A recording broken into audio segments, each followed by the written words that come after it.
Hey folks, I know some of you have asked some questions about adding equipment to the asset management program for keeping track of your equipment as well as doing weekly, daily, monthly checks. So we just got a whole bunch of brand new SCBA packs in our department, so I'm just in the midst of entering those in now.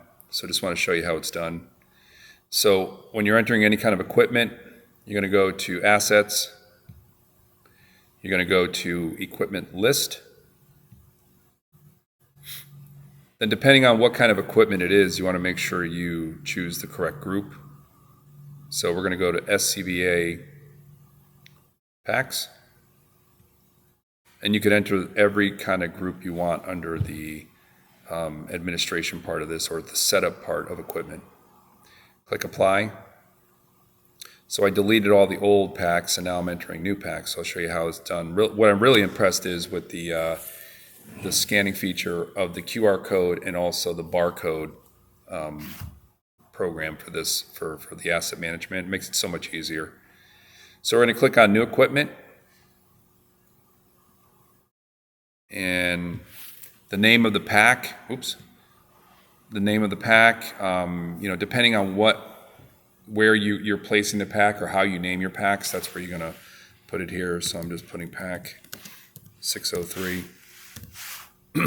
And this is what I'm really impressed with. So the equipment ID, what I've done is I've purchased about 1,000 asset tags that have different serial numbers, and they say property of Essex Fire Department. It has a serial number with a barcode, and it just says do not remove the tag. So that's our asset tag.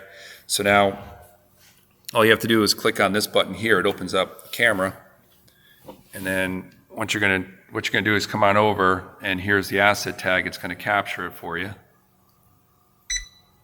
and that's it. And then it just enters asset tag 000 whatever 1, and then the equipment group is going to be SCBA Packs. It is in service. Now, assigned to, you could do compartments on a rig or something, or you could do it by user. You could also enter equipment into storage, for example, bandages, medications, so on and so forth. If you have equipment pouches on the rigs, you could enter that in. But for now, we're going to use user. This will be my pack, so I'm just going to add my name. Click here. And then the make is going to be Scott. Model is going to be the X3 Pro 5.5. And then here is the other cool feature. The serial number of the pack can also be scanned by using the QR code.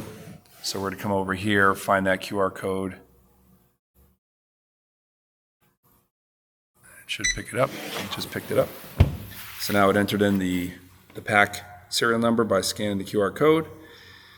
And then you could also take a picture of the pack if you want and put it here. It'll also show up on the inspection checklist.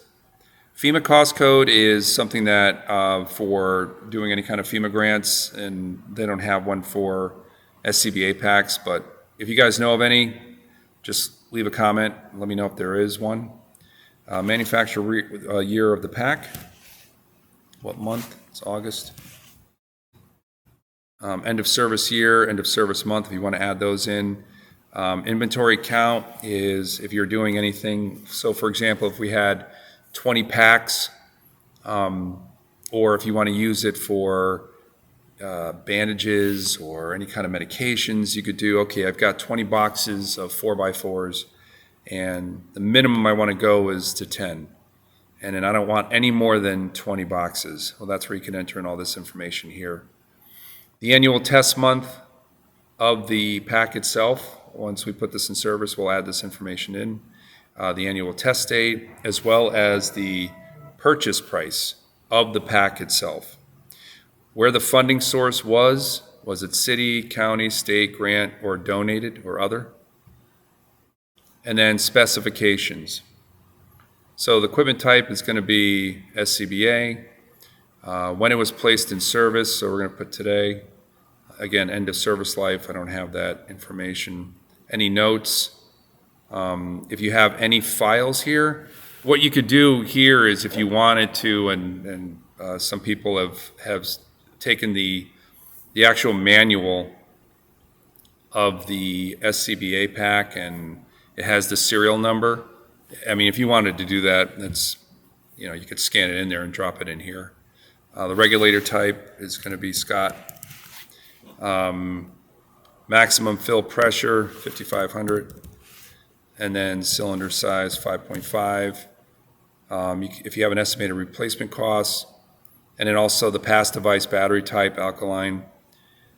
Ownership, next hydro service test date, last hydro service test date, and all this information as well. Regulator serial ID number, I have that saved here. Just going to scan that really quick. Put that in here. And then put that in there. The only thing that they don't have in this part is the QR code or the barcode scanner for these two items, which I'm going to have to reach out to them and say, hey, can you add that? That would be awesome, because it makes our job a lot easier. You could also put in if there's a reducer and also the regulator flow test date, which would be the same date as the flow test for the pack. And then once you're all done here, just click create. And what that does now is it creates the equipment list under the SCBA packs, and it'll list it under your equipment. And now the equipment group, once we start adding in all these packs, we'll start to list down here. This in turn will then be available for the weekly, the monthly, or the daily SCBA pack check, which I'll show you in the next video how to do. And that's about it. If you guys have any questions or comments, just leave them in the comments. See y'all later.